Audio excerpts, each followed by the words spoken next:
Saat umat mencari wajahnya, berseru, berdoa, bersujud menyembah dan menikmati kehadirannya. Amin. Tuhan mau dekat dengan umatnya yang datang dengan segenap hatinya, berseru, berdoa, bersujud menyembah dan menikmati kehadirannya. Hadiratmu memenuhiku, hadirat kudusmu penuhi baitmu, dan ku tersungkur menyembahmu. Yang ku nampak hanya kemuliaanmu. Oh, hadiratmu memenuhiku, hadirat kudusmu penuhi baitmu, dan ku tersungkur menyembahmu. Yang ku nampak hanya kemuliaanmu. Oh, Tuhan hadir di bait kudusnya saat umat mencari wajahnya, berseru, berdoa, bersujud menyembah dan menikmati kehadirannya. Tuhan mau dekat dengan umatnya yang datang dengan segenap hatinya, berseru, berdoa, bersujud menyembah dan menikmati kehadirannya. Hadiratmu memenuhiku, hadirat kudusmu penuhi baitmu, dan ku tersungkur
hadirat kudus-Mu penuhi bait-Mu, dan ku tersungkur menyembah-Mu.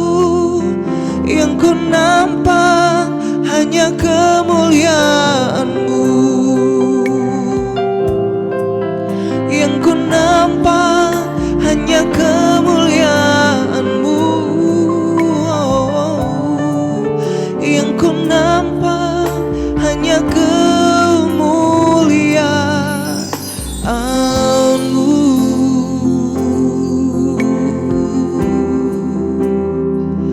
Terima kasih ya Tuhan, hanya Kau yang ku sembah.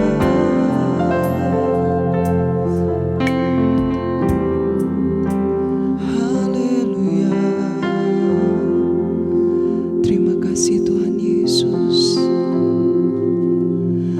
Kau ku sembah,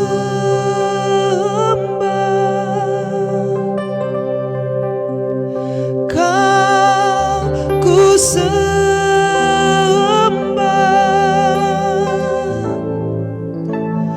Kau ku sembah.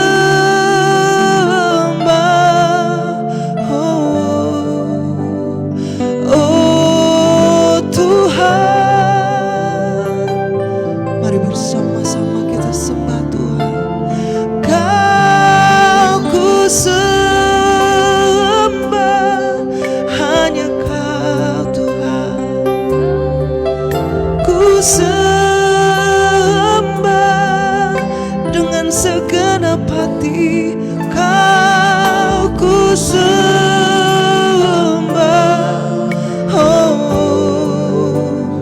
Oh Tuhan, sebab Engkaulah Tuhan yang maha tinggi,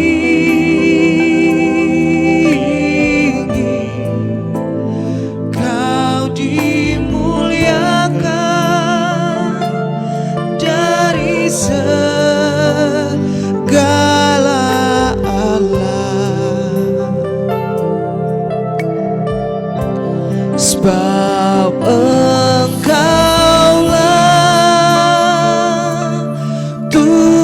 Tuhan yang maha tinggi,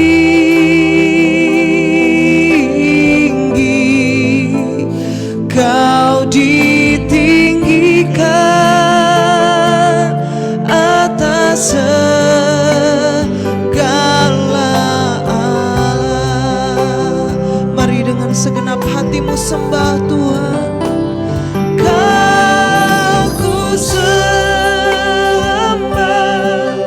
kami sembah.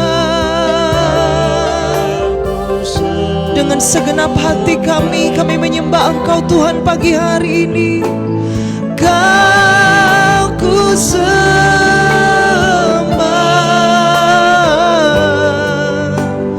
Oh Tuhan, kami sembah. Kau ku sembah. Amin. Kau ku sembah,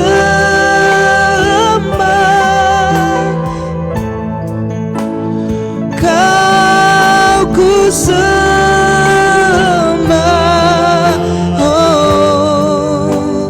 Oh Tuhan, Kau kami sembah Tuhan.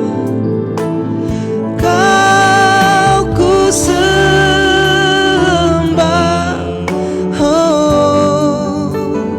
Oh Tuhan.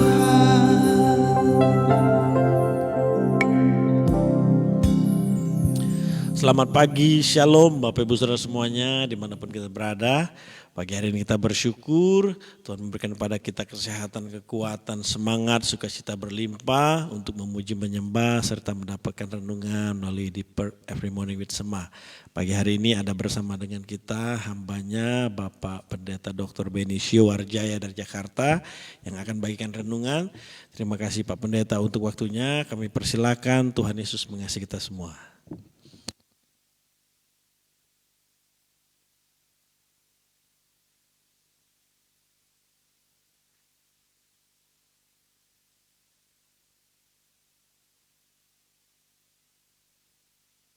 Mudik ini musim pulang kampung mudiknya. Kita buka Alkitab dari Ulangan 15. Ulangan 15 ayat 12 sampai 18. Ulangan 15 12 18 saya bacakan. Apabila seorang saudaramu menjual dirinya kepadamu, konteksnya budak ini ya. Baik seorang laki-laki Ibrani ataupun seorang perempuan Ibrani, maka ia akan bekerja padamu 6 tahun lamanya.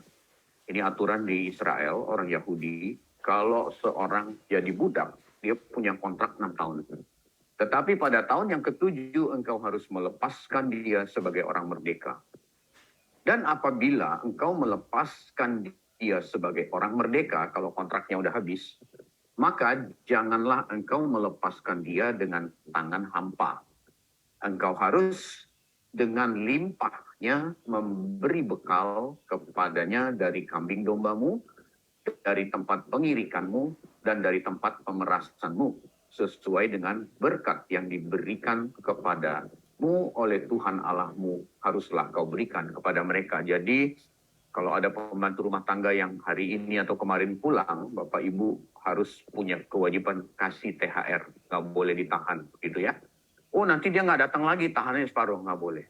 Harus dikasih. Haruslah kau ingat bahwa engkau pun dahulu budak di tanah Mesir dan engkau ditebus Tuhan Allahmu. Itulah sebabnya aku memberi perintah itu kepadamu pada hari ini.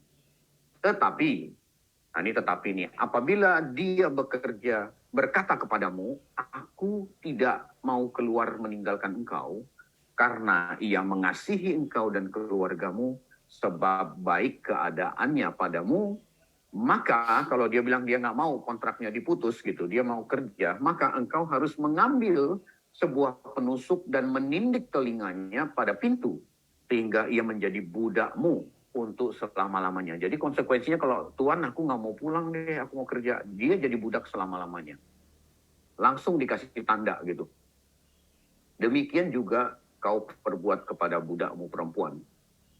Janganlah merasa susah apabila engkau melepas dia sebagai orang merdeka, sebab 6 tahun lamanya ia telah bekerja padamu dengan jasa 2 kali upah seorang pekerja harian. Maka Tuhan Allahmu akan memberkati engkau dalam segala sesuatu yang kau kerjakan. Jadi menahan upah dari seorang budak itu tidak diberkati Tuhan.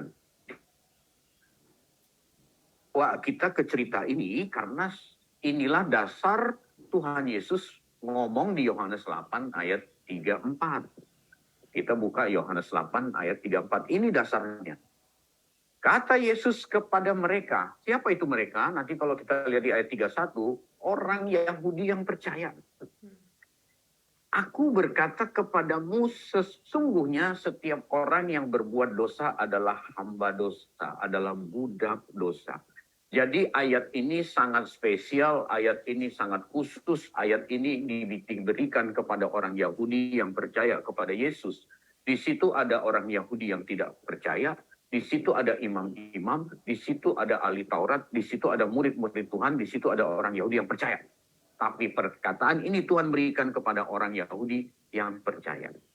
Dalam konteks kita hari ini, Tuhan berikan ayat ini, Tuhan menegur, Tuhan mengingatkan dengan ayat ini untuk orang Kristen yang benar-benar percaya.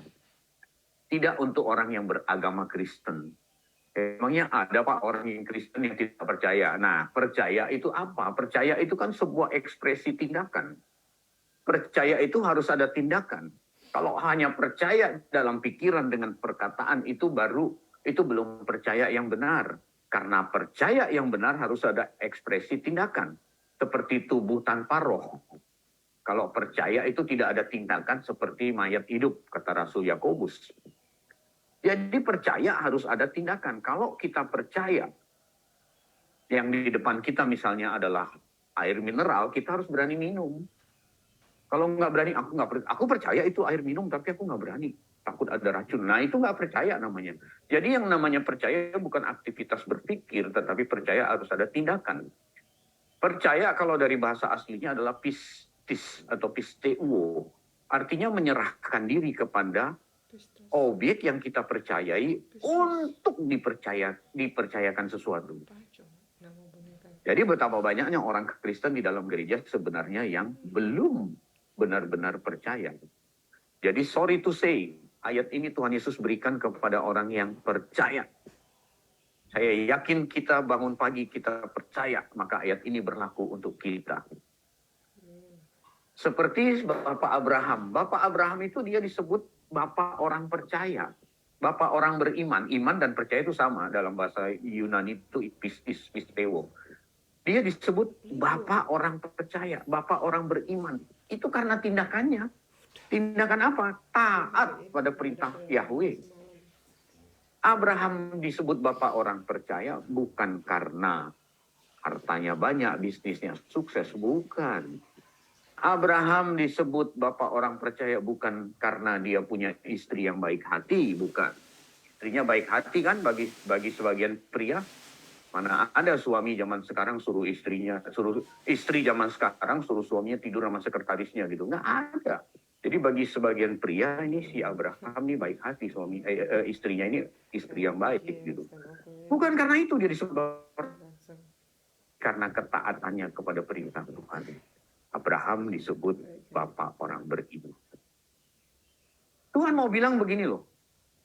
Orang Kristen yang masih berbuat dosa, apalagi hidup dalam dosa, dia sebenarnya belum benar-benar percaya.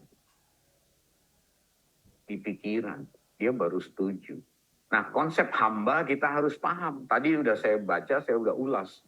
Jadi kalau ada seorang hamba, kalau dia merasa dia nggak mau kontraknya habis, lalu dia mau perpanjang dengan tuannya karena keadaannya baik, tuannya itu tidak boleh menolak. Ini undang-undang sipil bernegara mengatur.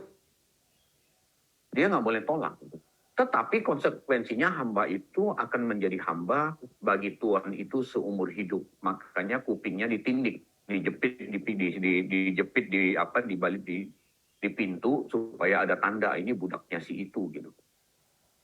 Nah, budak itu adalah seseorang yang kondisi secara sosial, secara ekonomi, dan secara jabatan itu pasti lebih rendah dari seorang tuan. Nggak mungkin secara ekonomi lebih tinggi terus dia menghambat, itu nggak mungkin. Ini budak konsep zaman itu. Seperti kita zaman sekarang ya. Yang namanya ART itu nggak mungkin lebih kaya, kecuali orang yang lagi bikin sinetron tukar nasib, itu beda ya. Kalau dalam Kamus Besar Bahasa Indonesia yang namanya hamba atau budak adalah manusia yang dibeli oleh orang yang lebih kaya secara ekonomi, lebih tinggi secara jabatan untuk dijadikan pekerja dan melakukan pekerjaan kasar. Itu budak, itu hamba. Nah, kalau ada budak zaman dulu, dia senang kerja sama majikannya, dia nggak mau punya majikan yang lain, majikan itu harus menerima. Budak yang demikian dalam bahasa Ibrani disebut syakir. Budak yang demikian disebut syakir. Nah, Tuhan Yesus bilang kalau pada orang Yahudi yang percaya, kepada orang Kristen yang percaya. Ini ayat berbahagia kita kalau Tuhan kasih kita. Karena Tuhan menganggap kita percaya. Kalau ada orang Kristen yang percaya kepada Tuhan, lalu kembali berbuat dosa, dia akan terikat selama-lamanya. Seperti seorang budak yang kembali ke tuannya, majikannya, dia langsung ditandai menjadi budak selamanya. Dan dosa atau iblis menjadi tuan atas orang Kristen yang demikian. Yang kan yang namanya hamba, yang namanya budak itu statusnya sudah rendah. Lalu orang Kristen menghamba kepada oknum yang lebih rendah lagi. Wow. Nggak kebayangkan Bapak Ibu. Tapi kita sering tuh begitu. Dosa atau iblis menjadi tuan atas hidup orang Kristen yang demikian. Bungkusnya pelayanan, bungkusnya ke gereja, bungkusnya jadi pendeta. Tapi berbuat dosa. Dia lebih rendah dari iblis. Karena dia menghamba kepada oknum yang satu itu. Bapak, Ibu, Saudara, sejak semula Tuhan menciptakan kita dalam keadaan mulia. Pakai tubuh kemuliaan. Kita diciptakan segambar. Kemuliaan ini menjadi rusak oleh oknum rendah itu, oleh iblis. Bayangkan betapa rendahnya orang Kristen. Dia menghamba kepada oknum yang rendah di mata Allah. Tetapi Tuhan tidak membiarkan keadaan ini berlangsung lama. Tuhan utus putra tunggalnya. Tuhan Yesus datang memulihkan hubungan kita dengan Allah Bapa, termasuk mempertemukan kita kembali dengan Tuhan kita yang sebenarnya. Jadi kepemilikan iblis atas diri kita sudah diputus oleh Tuhan Yesus. Kontrak 6 tahun sudah selesai tadi konteks budak Ibrani. Kita sudah ditebus dengan darah yang mahal oleh Tuhan Yesus. Tetapi ada orang Kristen yang secara de jure sudah Kristen, secara hukum sudah Kristen, karena sudah dibaptis, tapi secara de facto masih hidup dalam dosa. Masih kompromi dengan perbuatan dosa. Masih berdengar-dengaran dengan dosa. Bapak Ibu, orang demikian lebih rendah dari iblis. Siapapun Anda, saya nggak peduli ini firman. Termasuk saya ngomong buat diri saya juga. Harus bedakan orang jatuh dalam dosa dengan hidup dalam dosa, itu dua hal yang berbeda. Tuhan Yesus datang menawarkan kita menjadi orang merdeka yang sejati. Dia datang menawarkan kebebasan dari perbudakan kuasa gelap yang kita rayakan beberapa waktu yang lalu sebagai Hari Raya Paskah. Inilah keselamatan Bapak Ibu Saudara. Tuhan mau kasih kita kemerdekaan sejati. Dia mau selamatkan kita. Dia mau mempertemukan kita kepada majikan kita yang sebenarnya, yaitu Allah Bapa. Dan Tuhan kasih kita kesempatan untuk berprogresif. Dari segambar diciptakan untuk menjadi serupa dengan gambar diri anaknya. Roma 8:29. Bapak Ibu, dalam hal ini banyak orang keliru. Seringkali orang berpikir asal sudah Kristen udah otomatis benar. Tetapi ada bagian kita yang harus kita kerjakan. Orang-orang yang masuk dalam proses mengerjakan keselamatan, atau orang yang meresponi keselamatan yang Tuhan Yesus kerjakan di atas kayu salib, sebenarnya sudah tidak diperbudak oleh dosa. Maka Tuhan ngomong secara khusus untuk orang Yahudi yang percaya, kalau kamu berbuat dosa lagi, kamu bisa terikat selamanya loh. Itu loh Tuhan Yesus mengingatkan. Cuman faktanya seringkali orang tidak memberi dirinya diperhamba oleh Kristus. Kita sering menjadi tuan atas diri kita sendiri. Bahkan ada orang Kristen yang memberi dirinya kembali diperhamba oleh iblis. Dia berpikir seolah-olah tidak ada Tuhan. Nah, ini orang-orang yang menurut saya gagal menghayati kehadiran Tuhan. Kalau di gereja luar biasa dia. Begitu pujian penyembahan luar biasa nyanyi. Ini orang-orang yang gagal menghayati kehadiran Tuhan. Tapi kesehariannya, ya korupsi ya jalan terus gitu. Orang lebih takut KPK loh daripada takut Tuhan loh. Begitu ketahuan dikorek, waduh. Puluhan miliar uangnya, hartanya begitu banyak. Orang bisa lebih takut KPK daripada takut Tuhan. Bapak, Ibu, Saudara, orang-orang Kristen yang demikian sesungguhnya mereka belum mengalami kelepasan menjadi orang merdeka yang sejati seperti yang Tuhan tawarkan.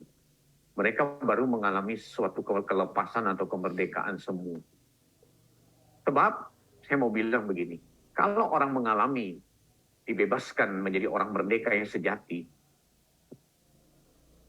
orang itu pasti sudah dijamah oleh firman yang benar. Dia pasti sudah dipenuhi Roh Kudus. Dan dia pasti akan merasa jijik kalau dia berbuat dosa. Kalau Anda masih senang berbuat dosa, Anda belum mengalami kemerdekaan sejati. Kalau Anda masih merasa berbuat dosa itu adalah Anda gampanglah. Yang penting fulus, yang penting kantong penuh dulu. Gampanglah nanti minta ampun. Anda masih jadi budak dosa. Kalau orang yang sudah dibebaskan, dia nggak nyaman hidup dalam dosa. Dia merasa jijik, dia merasa nggak pantas. Dia bukan hanya tidak berbuat dosa, tapi dia tidak bisa berbuat dosa. Nah, sekarang kita lihat dalam diri kita masuk ke yang mana? Kita masuk ke golongan yang mana? Bapak Ibu, saya mau bilang ya, hanya firman Tuhan yang benar yang dapat memerdekakan kita dan kita tidak diperbudak oleh dosa lagi. Tadi kita baca Yohanes 8:34, sekarang kita baca Yohanes 8:31 dan 32.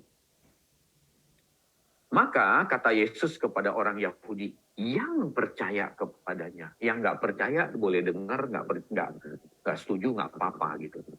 Kita yang tergabung di dalam Zoom pada pagi hari ini dan yang mendengar melalui Facebook, terima sebagai orang percaya, nggak percaya nggak apa-apa, Tuhan nggak paksa. Apalagi saya nggak punya kekuatan memaksa. Jikalau kamu tetap dalam firman-Ku, kamu benar-benar adalah murid-Ku. Dan kamu akan mengetahui kebenaran. Dan kebenaran itu akan memerdekakan kamu. Jadi hanya firman Tuhan yang bisa melepaskan kita dari perbudakan iblis. Kalau kita tetap dalam firman. Tetap ini bukan tetap statis, tetapi ini tetap yang dinamis. Tetap itu artinya continue stay, dalam bahasa Yunani itu meno. Meno itu terus menerus. Tetap konsisten, continue, baca, mengerti, memahami, melakukan. Itu tetap dalam firman. Jangan dipotong paketnya, baca, mengerti, udah selesai nggak melakukan. Itu bukan tetap dalam firman. Orang yang tetap dalam firman itu membaca, mengerti, melakukan.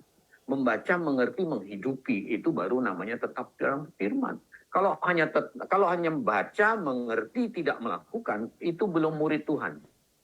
Jikalau kamu tetap dalam firman-Ku, kamu adalah murid-Ku. Tetap dalam firman itu harus sampai melakukan. Bapak Ibu, kabar gembiranya, kitalah orang-orang yang diperkenan Tuhan untuk mengalami kelepasan sejati. Jangan kita udah lepas dari perbudakan iblis, kita sudah mudik ke Tuhan Yesus, balik ke Tuhan kita yang benar, balik lagi ke Tuhan yang nggak benar. Bapak, Ibu, Saudara, kita orang-orang yang diperkenan Tuhan mengalami kemerdekaan sejati. Luar biasa, bukan? Karena kita tidak menerima roh perbudakan. Roma 8:15 berkata kita menerima roh yang menjadikan kita menjadi anak-anak Allah. Anak Allah itu tidak hanya ditandai dengan dibaptis selam. Tetapi ketika kita tidak berkompromi dengan dosa, ketika kita merasa jijik untuk berbuat dosa lagi. Nah, kita lihat kehidupan kita. Kita nggak usah lihat orang lain, lihat kehidupan kita. Apa yang kita lakukan selama ini? Kompromi dengan dosa? Tenang, aku kan sudah membaptis banyak orang, misalnya kalau konteksnya gembala. Aku khotbah banyak orang yang dengar, Tuhan toleransi. Hati-hati. Bapak Ibu, Tuhan tidak bisa diajak kolusi, tidak bisa diajak nepotisme. Dan ayat ini berlaku untuk semua orang percaya. Tidak hanya berlaku untuk jemaat, untuk semua pelayan Tuhan juga berlaku. Bapak, Ibu, Saudara, ini berita luar biasa. Roma 8:17 bilang, kalau kita adalah anak, maka kita juga adalah ahli waris. Ahli waris itu maksudnya orang yang berhak menerima janji-janji Allah. Nah, kita ini berhak menerima janji Allah. Tetapi menerimanya bersama Kristus. Ada kondisinya. Kalau kita berani menderita bersama Kristus. Kalau kita nggak berani menderita, ya nggak, Pak. Masa menjadi Kristen menderita, Pak? Menderita ini konteksnya gini loh. Yesus itu harus mengalami sebuah penderitaan karena bukan kesalahan dia. Kalau penderitaan yang kita alami karena dosa yang kita perbuat itu nggak termasuk di sini. Banyak orang merasa ketika dia menderita, nganggur, dipecat dari perusahaan karena dia ketahuan korupsi, Lalu dia berkata dia menderita bersama Kristus. Itu tidak menderita bersama Kristus. Itu Anda sedang menuai apa yang Anda tabur. Orang yang menderita bersama Kristus adalah ketika kenyamanan hidupnya harus dibagi kepada orang lain oleh karena perintah Tuhan. Oleh karena bukan salahnya dia. Oleh karena bukan nggak ada hubungan dengan dia. Lalu dia berani berbuat sesuatu seperti yang Kristus lakukan. Dia berani rela mati, disiksa, dihina, diludah, dicambuk. Bukan salahnya dia, salah manusia. Tapi dia rela. Itulah menderita bersama Kristus. Nah, kita selama ini bagaimana? Apa kita sudah menderita bersama Kristus? Kita hanya bersedia menderita untuk orang-orang yang kita kasihi. Misalnya saudara dekat kita, mertua, menantu, anak, kita menderita nggak apa-apa, tapi demi mereka bahagia. Itu juga bukan menderita bersama Kristus. Tidak tepat. Tetapi oleh karena kehendak Tuhan, lalu kita menderita, kita harus mengorbankan kenyamanan kita demi orang lain yang Tuhan lihat kita mampu pikul. Itu menderita bersama Kristus. Baru kita disebut berhak menerima janji-janji Allah. Baru kita berhak disebut sebagai ahli waris. Kalau belum, ya belum Bapak Ibu Saudara. Apalagi kalau masih berbuat dosa, ya belum. Bapak Ibu Saudara, mari kita renungkan sehubungan dengan kondisi di Indonesia, orang pada mudik. Kita udah mudik ke Allah Bapa. Karena oleh kedatangan Tuhan Yesus yang kita rayakan lewat Paskah beberapa waktu yang lalu.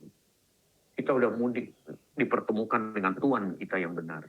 Jangan kita balik lagi kepada Tuhan kita, yaitu iblis atau dosa. Kalau kita balik lagi, kita akan diperbudak selamanya. Ingat satu perkataan saya minimal sepanjang hari ini. Ketika ada orang percaya yang kembali berbuat dosa, posisinya lebih rendah dari iblis. Iblis sudah adalah oknum yang rendah di mata Allah.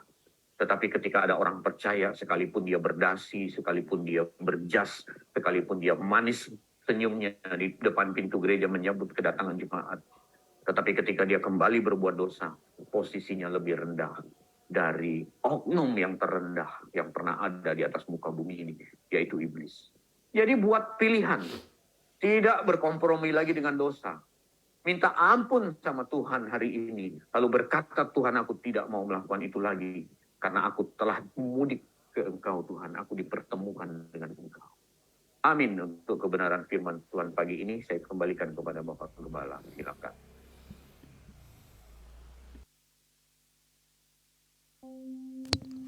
Puji Tuhan, terima kasih Pak Beni untuk renungan pada pagi hari ini yang memberkati kita semua Bapak Ibu Saudara.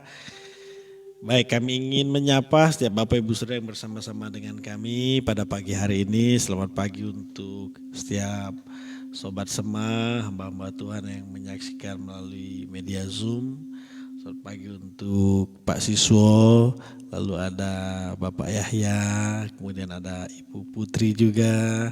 Lalu kemudian ada Bapak Edi, ada Bapak Indria Guntarayana juga, kemudian ada Ibu Bella, ada Ibu Ramona, juga setiap Bapak Ibu Saudara lainnya yang menyaksikan melalui media Zoom. Kemudian selamat pagi Shalom untuk seluruh jemaat Tuhan dan CNC Family yang menyaksikan melalui Facebook maupun YouTube, baik secara live maupun setelahnya. Sini ada Pak Santo, kemudian ada Bapak Leo Kesek dan Ibu, Pak Leonard Jason. Selamat pagi untuk Pak Arif dan Ibu juga ya. Lalu ada Pak Setio, Ibu Eva Sulis, kemudian ada Bapak Suranta dan Ibu sekeluarga. Ada Pak Irwan dan Ibu sekeluarga juga. Kemudian ada Pak Jeffrey dan keluarga di Bandung. Lalu Pak Yotam dan Ibu, Pak James Masih, juga setiap Bapak Ibu Saudara yang biasa ikut menyaksikan, ada Pak Budi, ada Oma Lydia, jika Bapak Ibu Saudara lainnya yang mohon maaf tidak terlihat di sini, percayalah bahwa setiap kita adalah orang-orang yang dikasihi Tuhan. Mari kita tutup di prayer every morning pagi hari ini. Kasih Tuhan tak berkesudahan, oh tak habisnya rahmat-Nya, selalu baru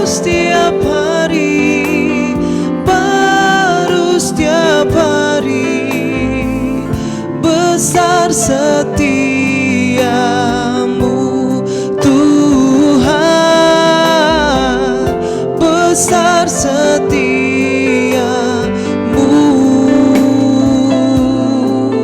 Oh, kasih Tuhan tak berkesudahan. Oh, tak habisnya rahmat-Nya, selalu baru setiap hari, baru setiap hari, besar setiamu Tuhan, besar setiamu Tuhan, besar setiamu.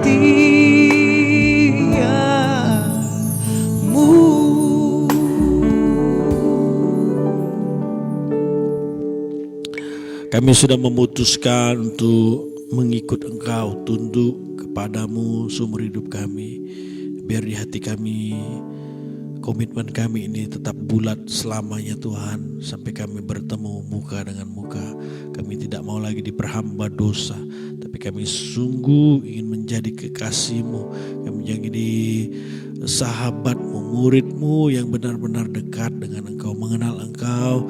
Kami sungguh-sungguh mengabdikan diri hanya kepadamu Tuhan Yesus. Terima kasih untuk kebenaran firman yang sudah disampaikan Bapak Pendeta Beni. Biar Tuhan senantiasa menyertai memberkati hamba-Mu ini dimanapun berada, baik dalam kehidupan pribadi, keluarga, pekerjaan, pelayanan, melalui seluruh kehidupannya nama-Mu saja dimuliakan. Terima kasih untuk hari yang baru, di mana beberapa kami juga sudah masuk dalam libur panjang. Biarlah Tuhan di sepanjang hari ini, sepanjang liburan kami juga, kami boleh berjalan bersama Tuhan. Apapun Tuhan yang sedang kami hadapi, tidak ada yang perlu kami takutkan dan khawatirkan, sebab kami melangkah bersama Allah Immanuel, Allah yang menyertai kami sampai pada kesudahannya. Apapun juga yang menjadi pekerjaan, bidang profesi, pekerjaan pelayanan kami, bersama dengan Tuhan Yesus kami cakap menanggung segala sesuatu. Kami satu hati berdoa untuk keluarga jemaat Tuhan yang sedang sakit. Biarlah jamahan tangan Tuhan yang ajaib itu menyembuhkan dalam nama Yesus. Mengangkat setiap sakit penyakit, digantikan dengan tubuh yang sehat. Dengan tubuh ini kami kembali memuliakan, menyenangkan hati-Mu. Kalau ada yang berbeban berat hati lesu karena persoalan, tantangan, masalah hidup yang Tuhan izinkan terjadi, kami terus diingatkan bahwa ada Roh Kudus, Roh yang lebih besar dari roh yang ada dalam dunia ini, yang membuat kami semangat, memberikan kami hikmat, kekuatan untuk kami melewati segala sesuatu. Kami yakin percaya Kau yang mendengar setiap doa kami, Kau yang menjawab pergumulan kami Tuhan, indah pada waktu-Mu Tuhan Yesus. Terlebih dari semuanya Roh Kudus, pimpin kami untuk semakin hidup takut akan Tuhan, semakin mengasihi Tuhan dan sesama, hidup dalam kebenaran dan kasih-Nya Tuhan. Sebelum kami berpisah, kami terima berkat daripada-Mu Tuhan. Bapak Ibu Saudara, terimalah berkat Tuhan, wajah-Nya menyinari kita dengan kasih karunia, tangan-Nya yang kuat menuntun, menyertai kemanapun kita pergi, sehingga apapun yang kita kerjakan dibuatnya berhasil dan beruntung nama Yesus Tuhan dimuliakan. Kekasih Tuhan, anak Bapa yang dikasihi, murid Kristus yang sejati, terimalah berkat Tuhan, sukacita, damai sejahtera, persekutuan yang semakin intim dengan Roh Kudus sampai Tuhan Yesus datang kedua kali menjemputmu. Percayalah hidupmu semakin serupa seperti Kristus, bertanggung jawab hidup, merindukan langit baru, bumi baru. Kami terima berkat-Mu Tuhan di dalam nama Tuhan Yesus yang sudah diberkati, siap jadi berkat bersama kita, katakan amin. Terima kasih Pak Beni, terima kasih Bapak Ibu Saudara, sampai bertemu besok pagi. Tuhan Yesus mengasihi kita semua, shalom.